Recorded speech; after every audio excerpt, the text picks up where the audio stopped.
So here's the truth.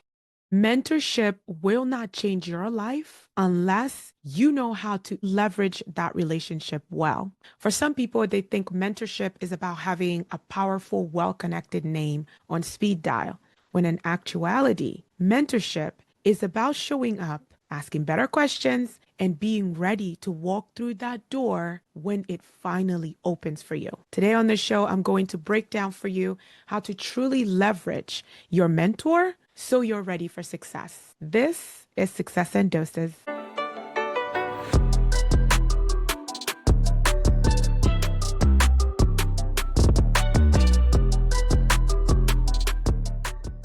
Hello, everybody. Welcome back to Success in Doses. I am your host, Saley. I'm so excited to be here recording this episode.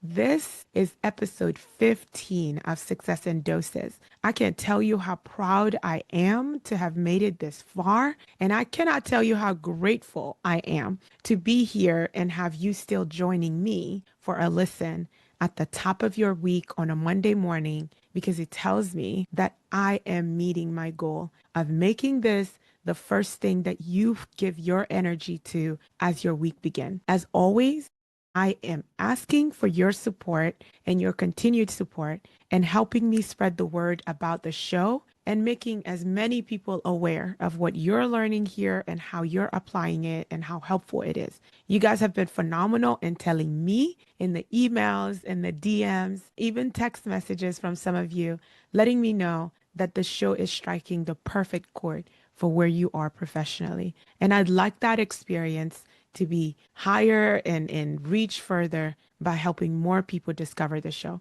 We are on Instagram and YouTube as Success and Doses, and you can find me on TikTok and as well on Instagram at ResiPrep360. And so the topic we're talking about today is the topic of how to properly leverage your mentors. A lot of people really don't understand what mentorship really is. And I'll talk on a different episode about you as a mentor, what you should be doing to foster that relationship to make sure that your mentee is getting the most out of it. The focus of this episode, because residency season is loading, the Hunger Games are coming, is about how you can make sure that if you are in a mentor-mentee relationship, how you as a mentee are leveraging that relationship to make sure that you are seeing the type of outcomes and results that you would desire from that relationship. And the results I'm talking about here really transcends the clout of being connected with somebody who's well established in their career or somebody who is a recognizable name and well connected in the profession or the field that you're in. Leveraging a mentor relationship has got to transcend that. You can't be clout chasing if you are in this relationship with your mentor to really leverage it to the best of your ability and to make sure that this relationship delivers for you the way in which you need it to get you to the next level. I have been very candid and very open about the fact that I am beneficiary to the most amazing mentor-mentee relationships that you can have. My mentors make sure that I am always focused on task and that they keep me engaged and accountable and keep me remembering what I told them my goal was in the goals I set in the time frame in which I wanted to accomplish those goals, right? And so it's very important that when you are picking a mentor and or if you've been paired with the mentor, that you trust the process and that you trust and understand that that person is able to offer you some guidance around certain things based on their experiences and their lived experiences that maybe transcends what the formal and traditional mentor-mentee relationship may look like.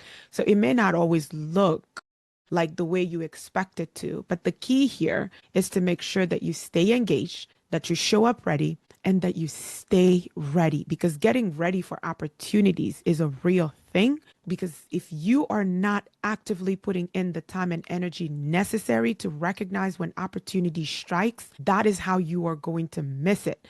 It's not going to come and hit you upside your head, but it's really about a thing of making sure you know and understand what the opportunities in this area look like. And if you know what those opportunities are, that you're uniquely positioning yourself and verbalizing what those ambitions are to your mentor so that when the opportunity and timing is perfect, you are ready to strike with a lot of confidence. So I'd like to begin with just going through and outlining what the role of a mentor is, right? Your mentor isn't necessarily supposed to be here to just hold your hand. They are not your manager, they are not your therapist, and they are not your fixer. So let's just be really, really clear about that in the fact that a lot of people really see them as their manager or their therapist or somebody that should come in and always, fix the crisis and have the solutions to the crisis. But your mentor, that is not their goal. If you have a great mentor relationship, you shouldn't honestly be in a state of crisis every single time you guys engage, but it should really be a designed, structured approach to how they are guiding you. And so, one of the first things is that your mentor should be acting in a sponsorship role, really. They should be looking out for the opportunities that they think would be a great fit for somebody that they're mentoring, right? That requires you to be candid and very forward in the way you communicate with them about what you want to do and what you aspire to do. Your sponsor, they should advocate for certain things for you, right? And they should coach you, like helping you refine your skills, identifying that you are performing at a proper level for where you are in your training and education is a great or signs of a great mentor because they're always paying attention to how you are performing based on where you are in your career and where you are in your education and training. And they are identifying opportunities for you to even take those to new height and take those to new levels for you, right? The healthiest mentor-mentee relationships are the ones where that is a two-way street. It works best when it's mutual. You guys share a goal, and that goal is clear, measurable, and defined in a very, very linear way. Because this is the thing, a great mentor understands that your growth fuels their legacy. And so for that reason, they are invested because they know that your success will be an excellent feather in their cap on their journey to building legacy and developing a sustainable, well solidified legacy in their career. So a good mentor is invested from that standpoint because they have that really good understanding of what your success means to not just you and the sheer joy that comes from helping others accomplish their goal, but it's also fuel for their legacy and encourages them to do more and more for you. And this has been one of my North Star. All of what I do today, this podcast, Resi Prep 360, everything that I do, going to campuses and speaking to young professionals, all these being guest speakers at general body meetings for ASHP and APHA ASP and any of these organizations. It's because I love pouring into other people. I think that one of my greatest privileges in life is being able to watch and play such a small role in someone else's journey to success and someone else's journey to accomplishing a goal that they once saw as super complicated and complex. And I was able to help them unfold that idea into simple, pragmatic, stepwise approach to accomplishing it. And then watching them go on and even do bigger and better things, and watching them acquire so much autonomy in the way that they move, and watching our relationship transform in a way where I'm learning from them now. And they come to our mentor mentee chats with ideas that I cannot explain that feeling. It is almost intoxicating when I'm watching the transformation happen from students that I encounter that are unsure of themselves, that have had experiences that they feel like kind of knocked them out of their level of the confidence that they once had is gone. And then helping them kind of reclaim that power and helping them kind of understand that they still have power in this because they have the power of choice and the power of positioning with every experience that they have in their career. And so, because of that, mentorship will continue to be a cornerstone of everything I do, no matter how this thing grows. It's one of those things that I am extremely protective of with respect to relationships and how I engage with students and young professionals. And so, with that, we get into talking about how to show up as a mentee. Once you've gone through the motion, and we talk about this really, really extensively in my episodes about picking your board of directors. Once you go through the extensive and careful selection process of picking a mentor for all of the right reasons, other than, again, I'm going to say it a lot of time, other than just clout chasing, it's time now to get to work. How do you show up to your mentor-mentee meeting and make sure that you make the most of it? You should never, ever show up unprepared. Preparation here is key, and it's going to come through and shine through really, really well to that mentor and helping them see that you are about your business, like you are serious about leveraging their time, expertise, and insight to taking you to the next level. During this meeting, however frequently it is, you and the mentor will kind of set up a schedule that works for the both of you.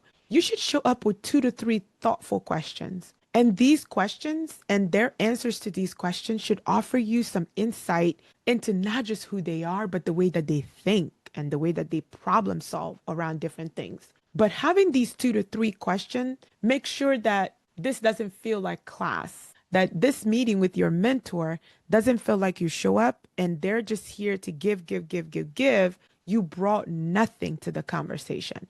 This is how they get to know about you. By bringing the questions to them, it allows them to learn more about where you're stuck, how they can help you move past the things that have kind of forced you to stay stagnant for a bit. But if you don't come prepared, then the mentor will also show up as they are, and they won't have to do a lot of homework to make sure that this is something that is mutually beneficial to the both of you each time you engage. The next thing is about being very, very, very intentional in the way in which you share your goals. Your goals can't just be super lofty. You can't jump 5 years ahead. Starting with your mentor about where you are today and maybe the goal you have in the next 6 months, what you would like to see for yourself, what you would like to see about the way you show up for yourself and the way you show up in the world. These are really good things to get a mentor-mentee relationship started off on the right foot, right? Telling them, this is where I feel stuck. This is where I feel like mentally I could use a little bit of work. How did you overcome feeling this way? How did you overcome feeling so overwhelmed by the residency process from beginning to end? How did you stay organized? Here are some things that I've tried that have worked well for me in the past, but I was curious if you had anything you could add to that. These help you because that mentor is going to provide you insight around resources, people, and connections that you may need to make to help unlock something for you. And the third thing about how you show up is making sure that you are respectful of your mentor's time. And there are a few ways that you do this. Number one, preparation helps a lot because it tells the mentor that you value and respect their time and you took the time and energy to prepare and make sure that each encounter is meaningful, right?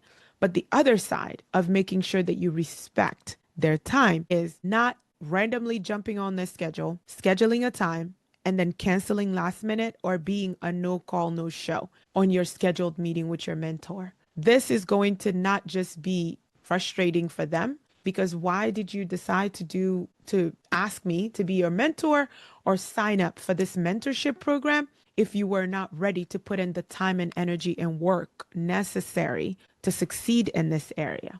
You understand? And so it's important for you to show up in a way that ensures that you really are setting the tone and letting that mentor know that you are serious about working with them and you are very serious about learning as much as possible so that the way you show up for yourself and in the world is one that you are very, very intentional about, but that you can also be very, very proud of. Now, I'd like to talk to you next about strategies to leverage your mentor effectively.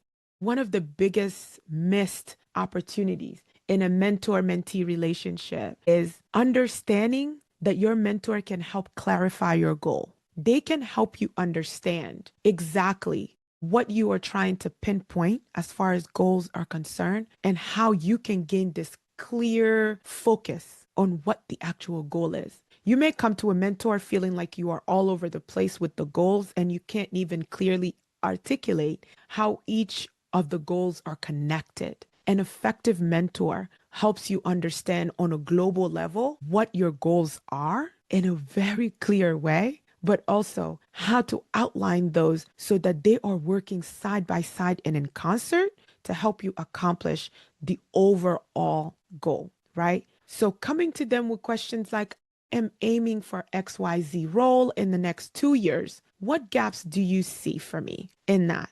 And now, depending on how well your mentor knows you, they may have an answer to this. Or maybe you guys may need to begin at them understanding your journey, your level of expertise, your skills, the experiences you've had, the exposures that you've had. They may start with you at those different levels in order to be able to answer this question well. Another thing is to ask richer questions. Asking your mentor flat out, what do you wish you had done differently? Asking them, what do you wish you had done differently at my stage? What are some things that you can now see that you wish you'd moved a little differently in your approach around that? What are some things that helped you come back or overcome a setback? These are things that the mentor should be able to give you. A good mentor will be able to tell you not only what the setback was, but what their approach was to overcoming that setback. They'll be able to help you with that. And you need to let your mentor know that you are interested in stretch opportunities. What are stretch opportunities? These are opportunities that maybe position you and force you outside of your comfort zone. So, for example, you may come to a mentor and say, I still am unsure if it's going to be residency or if it's going to be fellowship. I'm not sure what it is, but I have a passion for the fact that I want a patient facing role. I want to serve as a patient advocate. I want to be in the trenches, I think, in moving practice forward and access forward to quality, equitable quality healthcare. So they may think that even though you're unsure about industry, but there may be an opportunity to couple you with someone in medical affairs or market access, people that are really thinking about how a product comes into market and how a product reaches the patients in the community. Could this be something that may open your eyes or open your mind to something different other than direct patient care? But if you don't let your mentor know that you're interested in risks and opportunities that may stretch you a little because you have no background or experience in it, they'll have no idea what opportunities to bring to your attention or what key people they may need to plug you in order to expand your growth a little. So don't be afraid to verbalize that you are open for those stretch opportunities. Your mentor should serve as absolutely your accountability partner. And as I like to call them, your accountability buddy. But an excellent mentor should be able to fill this role really, really well. This is someone that can check in on your progress and not just give you advice. People think like their mentor should just dish out advice, advice, advice. But your mentor can be an exceptional person that can serve as your accountability partner, because they're able to bring your attention to the fact that you said you wanted this and the way you're moving doesn't necessarily support that. It adds an extra layer of accountability to the way you move, right? Your mentor may be somebody that kind of says, we said that we'll have this ready by the end of September. We are now mid-October and you still just have stories instead of results. What can I do to make sure that you are meeting these goals? What can I do to help you learn how to manage your productivity a little bit better, right? The last strategy I have for you on how to leverage your mentor effectively is around your ability to learn by observation. If you can shadow your mentor, if that is something that is on the table for you, I strongly recommend that you take advantage of that and shadow your mentor. Watch them in meetings. See how they run their meetings, right? Watch how they negotiate, watch how they delegate, and watch how they lead. These can all be really, really good hands-on training for you and how you understand how this person got to where they are and how this person is killing it at where they are. Because I always say this, I can show you so much better than I can tell you, right? So learning by modeling is a real thing. Watching other people and how they do what they do is a real thing in helping unlock something for you in the early stages of your career as a learner, and how you can pick up on certain things that this mentor may not even know they're giving off. They may have impeccable executive presence that would otherwise never even be apparent unless you saw them in that role and that position and how they run a meeting. You would never know that. And so I want to tell you that like shadowing also is a very effective tool that can help you on your journey to really, really leveraging your relationship with your mentor in a maximum way. We have got to talk about common mistakes mentees make. Some of these, I don't even think mentees are aware that they are in a situation with, but common mistakes that mentees make can run, it runs the gamut, right? Treating mentorship like it's a shortcut to the job or promotion. If there was a number one mistake to avoid, it would be this, right? You cannot treat your mentor-mentee relationship like this is going to be my shortcut, my door in, my way. Your mentor should be able to tell that you are picking them and working with them because you have a genuine interest in growth, like your personal growth and development professionally. Now, that sometimes may result in a job opportunity, in a referral, in you being plugged in to an opportunity that has come up. It totally could. But it's not the only thing that you should be pursuing a mentorship relationship for. The second mistake I see often is you only activate your mentor when you need something. You need a referral, you need a connection. They are just your plug. If that's all you're using your mentor for, you've missed your mark because you have failed to realize all of the other valuable ways in which this person can enrich your career beyond just the job, beyond just the letter of recommendation, beyond they may have more to offer for you than you think. If all you think right now is that I need X, so let me just ask my mentor, you haven't figured it out yet. And you may not actually be ready for mentorship if you think that all it is this. The other thing, the other mistake I see often is not connecting with your mentor enough, failing to give them updates, right? This makes your mentor feel like their time isn't valued. Because if they're showing up for you and they're giving advice and they're giving you insight and they're telling you about actionable things that you can apply, when you apply those things and you have results, you should circle back.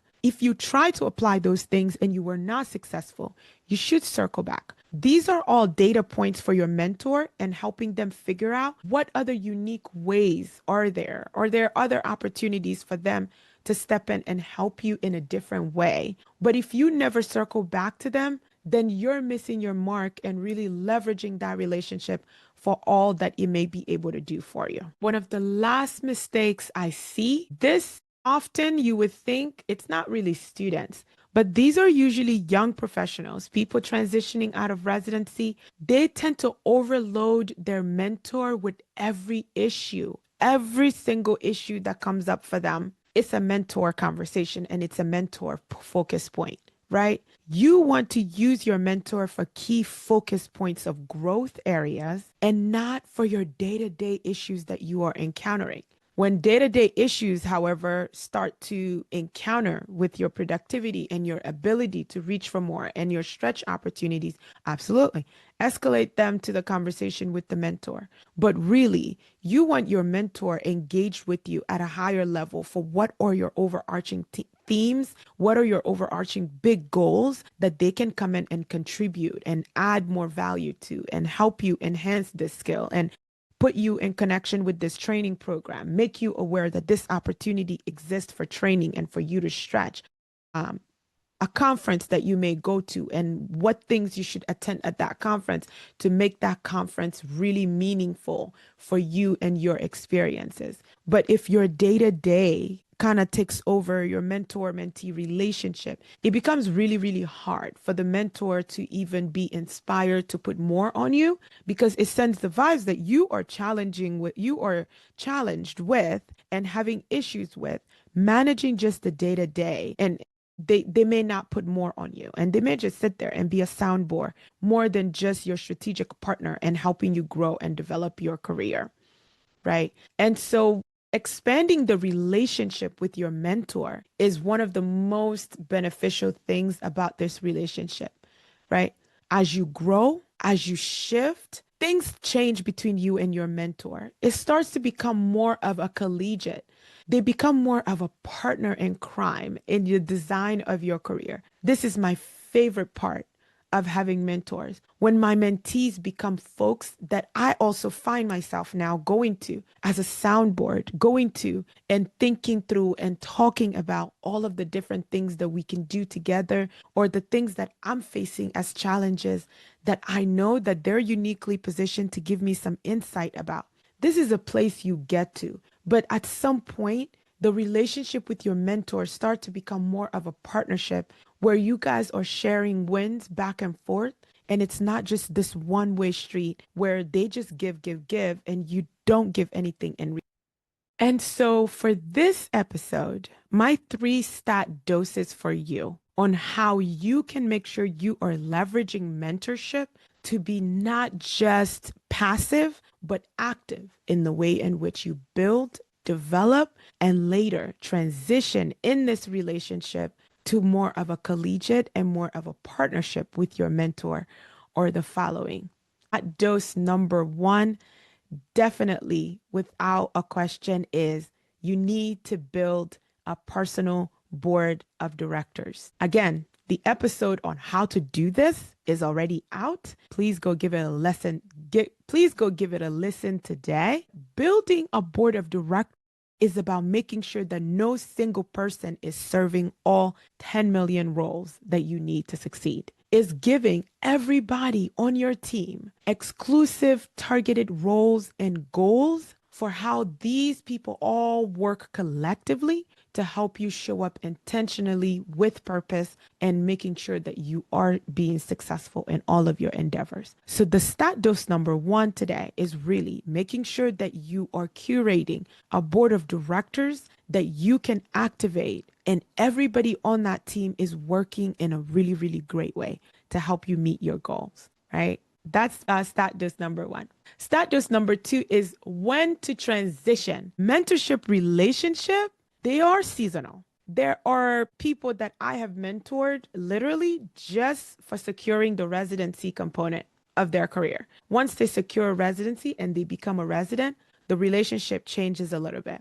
Instead of frequent touch points, I'm only hearing from them once a month or so, once every 3 months or so. But understanding that the person that mentored you as a student pharmacist may not be fit anymore to also mentor you once you start fellowship and also mentor you once you start residency. Best case scenario is having a longitudinal relationship with a mentor, somebody you feel like maybe this season of my career, they are no longer a mentor, but maybe they've transitioned to being my mirror. They're no longer a mentor. Maybe they've transitioned to being the truth teller on my team. Maybe they've transitioned to being the soundboard on my team, and they're not really able to help me with the direct assistance anymore because of the functional area that I've gone in. But I respect this person's opinion. I think this person is definitely in my corner and on my team and wants to help me succeed. For that reason, this is not somebody that I want out of my board of directors. They're going to be here for the long term because they also know me the best and they know me the longest, right? Status number three is I need you and want you to become comfortable reaching out to your mentors. And there are really three main questions that when you are touching base with your mentor, that you want to make sure you are addressing, or when you meet with your mentor, there are three fundamental questions that I want you to prioritize in the way you communicate with your mentor. This could mean a game changer for your mentor-mentee relationship because it gives the mentor insight into where you are, where you're trying to do, and how they can help you get there. And they can stop trying to figure that out. They can stop trying to guess that. And I think that this really, you have a major responsibility in this part and making sure that the mentor feels like they are clear about the way in which you need them and the way in which you need them to show up for you. When your mentor knows that and they're clear about that, the energy in that relationship shifts and it's a little bit different. And they are as follows. Question number one is what you are doing right now. Mentors should have a clear understanding of where you are presently, what you are doing at the moment, and that allows them to identify opportunities for them to step up for you, but that also allows them to be thinking about what are some other people that I can bring in here or connect this mentee with that may have a lot to offer and something to add to this person's growth and development. So that's a very important exercise to go through with them. The next thing you want to make sure you do is what you want to do, right? The mentor should be clear on what you want to do. What are you aspiring to do? And also, how is it going for you right now, right? That's the third question. These three questions, I think, are imperative to helping setting you up for a great relationship with your mentor, right? What you are doing, what you want to be doing, and how things are going for you at the moment. Because how things are going for you at the moment offers an excellent opportunity for your mentor to figure out where the gaps are and how they can step in to fill those gaps for you. That is what I had for you on this episode on mentees and mentor relationship. I think that everybody needs a mentor. I think that if you are out here thinking that you can do this by yourself and on your own, you have not figured it out yet. You haven't understood yet that nobody is out here doing it alone and by themselves. It does take a community, and that community sometimes starts with one person building meaningful relationships and understanding exactly where the gaps in your career and your journeys currently are and deciding that they want to invest and extend themselves to helping advance you in your goals and in your career and the things that you aspire to do. If anything you heard on this episode spoke to you, please share it with someone. If you're an RPD listening with your residents, if you're a professor or someone who teaches and is involved in pharmacy education, a preceptor, please share it with your students. If you're a mentor, make sure your mentees can listen to this and have a discussion with you about what they learned. I would love to also hear from you. Continue to reach out to me. You can email me at Saley@successendosis.com or reach out to me across all of the social media platforms at ResiPrep360 or Success in Doses. It is always such a privilege for me to connect with you on these episodes. It is an honor for me to have you here starting your week with me. Please subscribe to the YouTube channel at Success in Doses, and please give us a follow on Instagram at Success in Doses Pod. As always, remember that no matter where you are today, it is about the journey, not the destination. And for that, success is going to come by you taking one intentional step at a time, by you committing to the fact that you are in this for the long haul and not the instant and short gratifications that come from immediate success. As always, I am here. I'm rooting for you that you have a wonderful and awesome and productive week. Okay, bye.